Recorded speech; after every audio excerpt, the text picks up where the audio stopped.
बालेश्वर प्रसिद्ध सांबादिक संगठन press impress media क्लबर वार्षिक उत्सव 2025 स्थानीय भेनिया पैराडाइज परिसर में अनुष्ठित हो जाइए। कार्यक्रम में मुख्य अतिथि भाव शासक दलर उपमुख्य सचेतक तथा रेमुणा विधायक गोविंद चंद्र दास जोग देइथिले।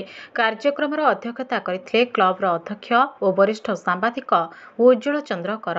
यह अवसर में सदर विधायक मानस कुमार दत्त, बस्ता विधायिका सुभाषिनी जेना, दैनिक प्रभार संपादक अभिमन्यु महापात्र, विश्ववाणी संपादक अर्जुन कुमार मुदुली, पूर्वतन नगरपाल आलोक कुमार साहू, समाजसेवी अजय कुमार विश्वाल और जनप्रिय खबर कागजर संपादक नरेंद्र बिहारी दास सम्मानित अतिथि भावे उपस्थित थिले।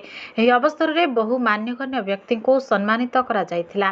सेथिरे बालेश्वर नुहे सारा ओडिशा रे सामाजिक कार्य माध्यम रे निज स्वतंत्र परिचय तैयारी करिथिबा गीतांजलि पीस फाउंडेशन रो अध्यक्षा एस गीतांजलि को प्रेस इम्प्रेस मीडिया क्लब पक्षरु अतिथि मानक द्वारा उपढौकन और मानपत्र दे सम्मानित करा जायथिला।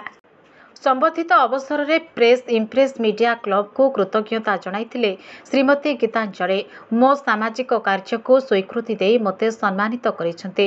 एही सम्मान मोर उत्साह को बढ़ाइछे एवं आगामी दिन में मु एभली लोकमानक सेवा करबा को प्रेरित हेबी बोली श्रीमती गीतांजलि कहिसेंते।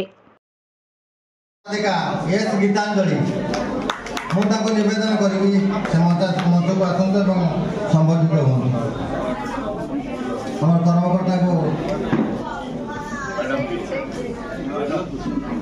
महाशया आपण निजे ही निजर परिचय आपण एकाधारे प्रवीण सांबादिका कवि अनुवादिका समाजसेवी एवं प्रकृति प्रेमी बालेश्वर सहर में गीतांजलि पीस फाउंडेशन गठन करी से आपण निजे अध्यक्ष पद थी बालेश्वर तथा राज्यर शांति प्रतिष्ठा दिगरे बहु कार्यक्रम जारी रखिंट विशेषकर समाजसेवा मानवाधिकार और ग्राहक सुरक्षा दिगरे आपणकर योगदान प्रशंसनीय। आपणकर रचित जीवन के हर पल का अनुभव हिंदी पुस्तक अपूर्व पाठक श्रद्धा लाभ कर आपण भले जन व्यक्तित्व को प्रेस इम्प्रेस मीडिया क्लब तार वार्षिक उत्सव में संगठित कर गौरवान्वित मन कर। धन्यवाद।